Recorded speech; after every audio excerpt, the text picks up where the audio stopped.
All right. I am here with Mr. Wade Butler of Butler's Orchard here in Montgomery County, Maryland. And what a treat it has been to know you and know your family. I went to school with your kids. Tyler was in my graduating class at Damascus High School, and Ben a couple years younger. And I probably spent way too many days and nights on your farm horsing around. I might have worked a little bit and helped out here and there, but it was mostly just eating blueberries and riding dirt bikes and appreciating what you do. So thank you for Well, giving. it's certainly a lot of fun, right? It was a lot of fun. And Yeah. what's cool about me now, being an adult, being a teacher, also starting my own kind of gardening and farming journey and learning about soil more, man, does it give me such a new respect and appreciation for what you all do and what you've done for 70 years. I mean, this is 70 years we're celebrating. Is that correct? We're celebrating 70 That's years right. Yeah. Since 1950. since 1950. So 71. Yeah. And we cannot miss this opportunity to pay respect to your family and to you, Mr. Butler, because we lost a wonderful person in Mrs. Butler, your mom, just last year. And so Last September. That's correct. last September. And she was she was the founder. She was who She started. was. She and my dad, came out of Silver Spring in 1950, and my So, mom was here on the farm until she died at the ripe old age of 91. so that is just amazing. And I really appreciate you letting us share that. So we can start with that and just give me a brief history of Butler's, how your parents started it, why they did what they did. And I really thought it was cool to hear about why they ended up going towards a pick your own style. I read that in the article about her, and I thought that was really cool. So please share, how did it all get started? So, right. So my mom and dad grew up in Silver Spring. They both went to Montgomery Blair High School, which they would say the old Montgomery Blair, because there's a new Montgomery Blair, right, from like in the 60s or something probably. But they graduated from Montgomery Blair. My mom went to school up at State College in Pennsylvania, Penn State, and was in architecture of all things. And my dad was at the University of Maryland studying pre-med. And that seemed to be going well for a while. And then he had a really good guidance counselor, actually, and a good counselor at Maryland. And he wasn't really happy with the pre-med thing. And his counselor says, hey, look, you might want to think about horticulture, which was completely alien to my mom and dad. They had no farming background or anything. But he was a little excited about that, took some classes.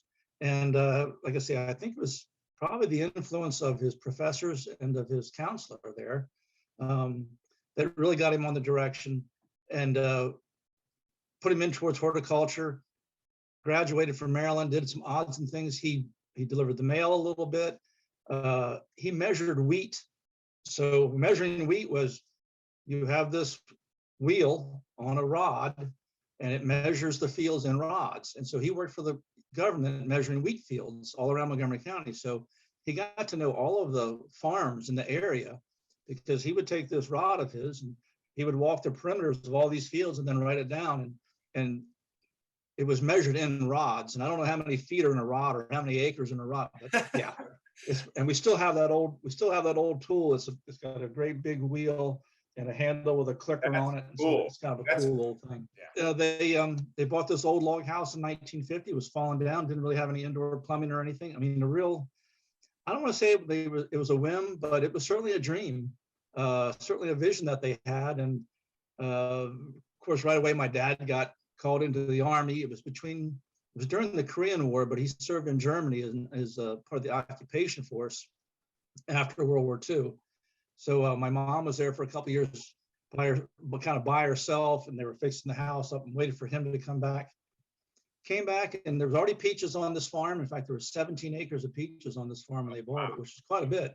Yeah, that's a lot of peaches. A lot of peaches. And they started down the road of selling them wholesale. I think there was a Safeway store in Gaithersburg at the time. There was an Acme in Damascus back in the day. Okay. Yeah. And so they did that for a year or so, but then, one day he brings a load of peaches to the grocery store and they're like, oh, well, we don't need any today. We're full. We're done. We don't. So he's like, well, what do I do with all these peaches? And the guy's kind of like, well, that's your problem. So he knew that he needed something different. And Montgomery County was starting to expand at the time. And So he kind of got this idea of pick your own in his head. But also, oddly enough, we had people who would knock on the door of the house sometimes and say, hey, could I go up and pick some of these peaches myself? And it's kind of like, the light bulb goes off a little bit. Of course, they also have people knock on the door and see if they could tour the house back with this old log home Oh, back in the geez. day. Okay. Yeah. So that's kind of how Pick Your Own started for them. They got into strawberries in the late 50s. And of course, in the 60s, the Pick Your Own movement was huge. We had up to 30 acres of strawberries at one time. And we had people waiting hours to get in to pick strawberries. It was just a huge thing. And I always likened it to a steamroller that, was coming after us. And we just had to keep going to stay in front of it because there was this huge demand kind of back to the land. It was the 60s, it was Woodstock, it was some of that. Cool. And people just had a desire to get out and pick their own stuff and kind of get out of the rapidly growing Montgomery County. So And that's kind of how they got into Pick Your Own. And it was strawberries. Yeah, right. And know where your food is coming from. And that was I didn't realize that was a big movement back then, but that's also luckily reemerging now. And that's pretty cool to see. I mean, maybe you never went to sleep. Maybe it was always been, but I think I think you're of that. Yeah, I think you're right. I think back in the 60s, people didn't have, more people were involved in the farm and, their parents came from farms or they had a grandparent and they would spend summers, or something like that. So everybody had a connection to the farm. But when you talk to your students today, Matt, how many of them have access to a farm or a relative on a farm? Yeah, it's much less. So the percentage is going way down. And and now people, they want to get out and see where their food's grown. I can remember back when I think Tyler was in kindergarten, we had a field trip here and we had like 2 acres of broccoli, which I don't know why we had 2 acres of broccoli. That's a huge broccoli. Oh. But I remember we had all these kindergartners or first graders on the wagon with some of the adults. And I asked, who knows what crop this is, thinking that some kid would. But before a kid could answer, this one mother, she was so excited because she knew the answer. And she just blurts it out, that's broccoli, that's broccoli. And she was so excited that she knew what that was. And at that point, I was like, oh, this is different. This education part's different. Who's this guy? There we go. There's my buddy, Tyler. How are you? Got the kids to bed? Matt. Farmer Matt. Yeah, I wish. You can't call me that yet. I gotta have 2 acres of broccoli or 30 acres of strawberries before I can do that. So, okay. Well, thanks for stopping in. Second generation, or I guess third generation right there, right? Yeah, G3, he's a G3er. Yeah. G3er. So that's pretty cool to have you there too. So you've kind of mentioned some of them, but what were some of your earliest memories on the farm? There were some land issues early on. They're part of my memories. My parents had 37 acres and my grandparents moved out afterwards and had 17 or so. So there was about 60 acres here. It wasn't enough. And we were renting the adjoining property that goes all the way up to 27 here. And Montgomery County was rapidly expanding at the time, and housing was going full force. So, through the 70s, we rented this farm and expanded quite a bit. We built an irrigation pond. We put some buildings up. We expanded all our plantings. Pick Your Own really took off, and our farm market, everything was doing really well. Late in the 70s, we decided we need to have more land. So land prices here were more than we could afford. And so we started looking in Pennsylvania and Frederick, Washington counties. Whoa. And luckily for us, Montgomery County came up with this new plan about ag reserve. Oh. And they lowered the density. This gets kind of in the weeds a little bit, but they lowered the density of houses from 1 house per 2 acres or 1 house per 5 acres to 1 house per 25 acres. Whoa. So the adjoining farm of 220 acres came on the market at an agricultural price and not as a residential development price. Oh, man. So we were one of the very fortunate ones in Montgomery County to be able to buy land at an agricultural price. And so we bought the adjoining 220 acres. That gave us 280 acres here. And, kind of the rest is history after that. Wow. That is pretty cool. And you're still buying land to this day. I mean, you just had another expansion, right? Right. My Tyler and his 2 siblings have bought 60 acres nearby, and it's a beautiful piece of farm ground. And we're going to we're going to develop that into crops and some Christmas trees. And we raised pumpkins on there last year. So, Excellent. you know, they're not making any more of it. And as you look around Damascus area of Montgomery County, yeah, its house is going up. And well, you look across the street from our farm at Clarksburg, it's just amazing. It's crazy. So, Oh, I remember driving through 27 and all I see was pasture and cows, and it's a little different now. Definitely a little different. and when my parents came out, they were the only farm that was not, it didn't have cows on it. Everything else, everybody around them had cows. It was all dairies. Wow. And a lot of the farmers thought that, you know, George and Shirley Butler, who they called my dad Sonny because he's a junior. So Sonny Butler and his wife, they were down there playing with vegetables and fruits, and who knew what they were doing. Oh man. Oh man. How wrong. They probably thought that they wouldn't last. Right. And of course, now, you know, there's what, one or two dairies left in the county, when back in that day there was a couple hundred. Wow, that's pretty wild. So you're saying they're playing around with fruits and vegetables. So you said strawberries, you said broccoli. What else do you remember growing back then? What was like, what were the main ones? So certainly strawberries was the main crop for us. And then peaches was also a really good crop, but peaches is not a great pick your own crop because, you know, summertime and summertime here, it's hot, it's humid. People are getting softer. They didn't want to be outside in the heat and humidity. And you got to fight the bugs. Bugs, right? The peach fuzz comes off the peach trees and stuff. So, you know, some cherries and things like that. And in the early 80s, we planted 3 acres of apples, and that was on some semi-dwarf trees. So they were the smaller, not the great big trees that you used to see. So that was kind of a new thing for us. And then quickly after that, we put in about 5 acres of blueberries, which was completely new to this area because this is not a blueberry growing area. You know, you think Michigan, New Jersey, Oregon, you know, Washington State, things like that. So we amended our soils, we lowered our pH, we added lots of organic matter, and we were really one of the first ones in the area to grow blueberries. In fact, we had an agricultural consultant at the time who used to be with the University of Maryland. He's like, don't even bother with blueberries, you can't grow them here. Well, we proved that we could, and in 1985, we planted our first blueberry planting, and those blueberries are still growing today.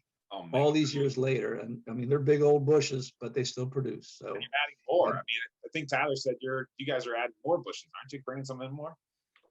But I'm sorry, say that again. Aren't you bringing in even more blueberry? Are you planting more blueberries? Yes, too. Yeah, we've added more. So we're up at about 15 acres of blueberries. Oh my goodness. Strawberries. Yeah. Wow. And you know, tart cherries have been real good too because people love tart cherries. We find that in our area for pick your own. Tart cherries is kind of a global, worldwide crop. They grow it in every continent in the world, and interesting. Europeans, Asians, the Middle Eastern countries. So you go in the cherry orchard on some of those days, and there's 10 different languages being spoken. Oh, that's really cool. So it's like everybody does something different with them too. Instead of grandma's cherry pie, it's all kinds of dishes from France and Egypt and Iran, and yeah, it's really interesting. The fruit to unite us all. That's pretty cool. It does. Yeah. Very cool. Thank you for sharing all that. So, so that's a lot of blueberry bushes. That's a lot of planting. That's a lot of acres you're working there. What types of technology was used, maybe from when you remember as a kid, but also like what has changed? What, like I just saw Tyler show a video to me of you guys putting in 18,000 bare root strawberry plants. And he showed me the machine and he goes, yeah, it's my grandfather's machine. And I was like, I got teary eyed when he told me, because it was like, whoa, like that is such rich history to hear that you're still using the same machine to plant those strawberries. So like technology back then, what's changed? What stayed the same?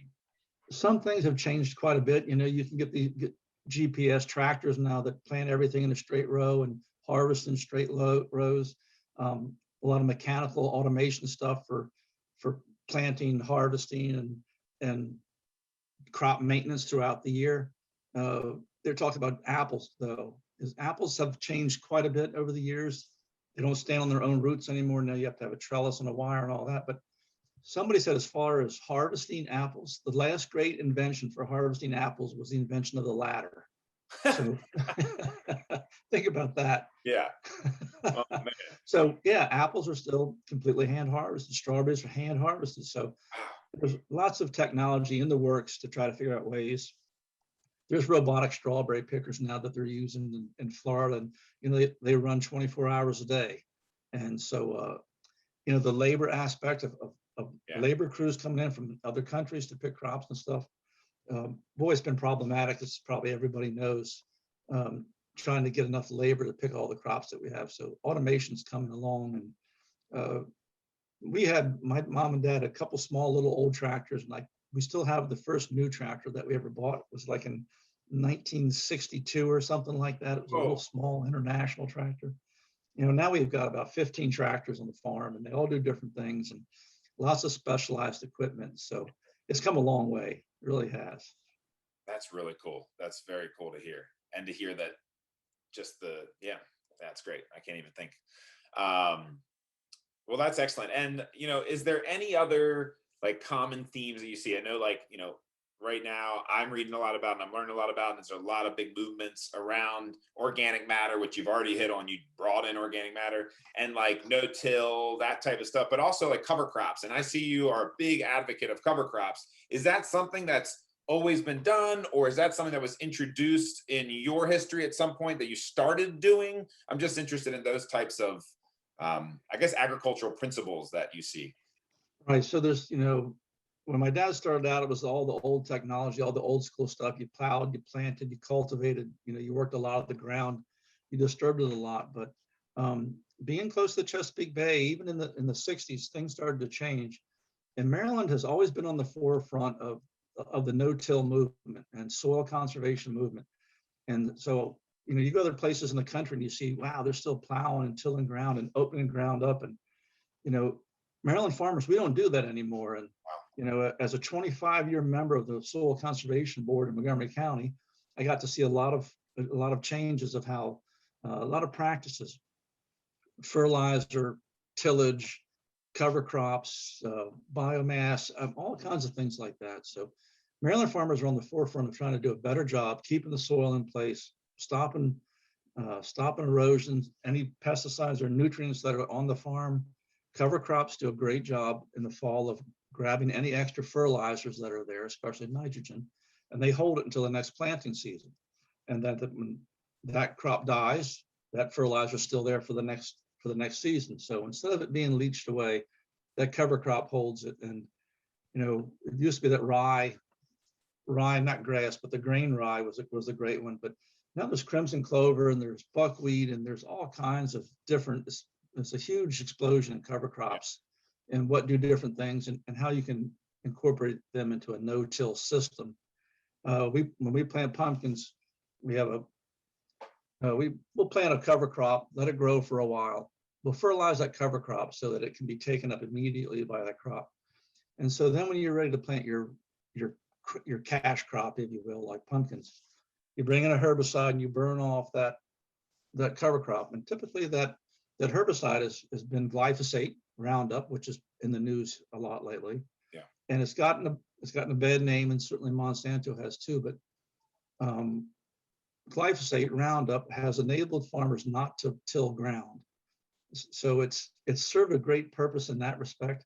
And these certainly need to make sure that it's safe and that it stays put. But if we would go back, you ban Roundup, if Roundup goes away, we go back to plowing and disking, our waterways and our bay will suffer greatly from that. So it's all part of the process.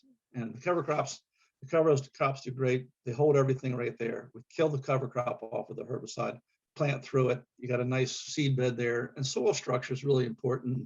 And when you plow, you disturb that soil structure, and it takes years, if not decades, for that soil structure to come back. And I mean, it sounds like it's a light enough application of that herbicide, or else you're going to have residuals that are going to affect your cash crop. Is that correct? Right. Happen, or like, I guess, overuse? Yeah, Roundup can be overused, definitely. Roundup doesn't really have any residual. Okay. It goes away pretty quickly. But then there are other pre-emergent herbicides that go down, the atrazines and things like that have affected wells over the years. And God, those can last. Okay. we're farming so much better now. The fertilizers and the chemicals are all expensive. Farmers they got a close eye on the bottom line. So Yeah. nobody's applying more of anything than they need to. And quite often we skimp maybe a little bit too much on the lower side, and end up with a few more weeds and a little less growth than we would normally want. But Maryland has a nutrient management plan. If you want to farm and you make over a certain number of dollars, you have to have a nutrient management plan that you'll abide by certain restrictions and regulations. Nobody else in the country's got that kind of thing, hardly. Wow. So Maryland's been a real leader in that, and for the most part, it's been a really good thing. Go Maryland. That is awesome to hear that they Yep. were at the forefront of soil conservation and nutrient management plans. That's very cool. And it sounds like just Yeah. having the knowledge and educating yourselves on what you're doing and understanding every little aspect of what you're doing. That's what it's all about. When you have people jumping in that don't know what they're doing, you're going to have problems. So Exactly. Yeah. but Exactly. it's on to And I guess it's education. not too long ago, we went past the 50% part where the amount of fertilizer used in Maryland went from agriculture to residential. So of all the tons of fertilizer bought in Maryland, Wow. the majority of it goes to on golf courses and homeowners' yards, and not in agriculture. Yeah. Yikes. All right. Well, Green grass. we got to fix that. We got to fix that. Stop fertilizing the grass, people. Come on. Come on. I got beautiful wild violets coming up in my grass. Now spray. I mean, hey, I'll take some purple in my grass. Why not? They're green, right? It looks good. They're green and purple. It looks pretty. Yep. Well, this has been wonderful. Thank you so much. It really, I was mentioning that it comes down to things like education and understanding, farming and understanding agriculture. And that's a big thing you guys are a part of as well. Educating, you bring in, I don't know how many thousands of kids every year to field trips. I know this past year was different, of course. But I know Tyler's always out there doing that. Tyler, that you guys go to Read Across America Day and really promote farming and understanding where your food comes from. And that's just really cool to me. So thank you. It's great to be able to educate, the next generation coming up. And sometimes like the mother on the wagon with the broccoli, you're educating that, you're educating them as well. But, yeah, letting people know where their food comes from and how it grows. That's just a huge thing. And every kid ought to know about that. There's a lot, there's a lot of jobs in agriculture. There's more jobs in agriculture that are going unfilled now, because for a long time it was perceived as not being cool. But there's a lot of cool jobs in agriculture that are looking for good smart kids to come into it. Well, thank you for doing what you're doing. I do know one of our neighbors, and she's an employee of yours there on the farm. She's in the high school, and she's just switched and is going to do agriculture and horticulture work in college. So you're inspiring kids, and I appreciate you being here tonight and doing this interview with me. It's been a joy to hear such a rich history of your farm and your life and family. So thank you so much for sharing. I appreciate it. Matt, I'm glad to do it. It's good seeing you, buddy. Good to see you. All right, take care.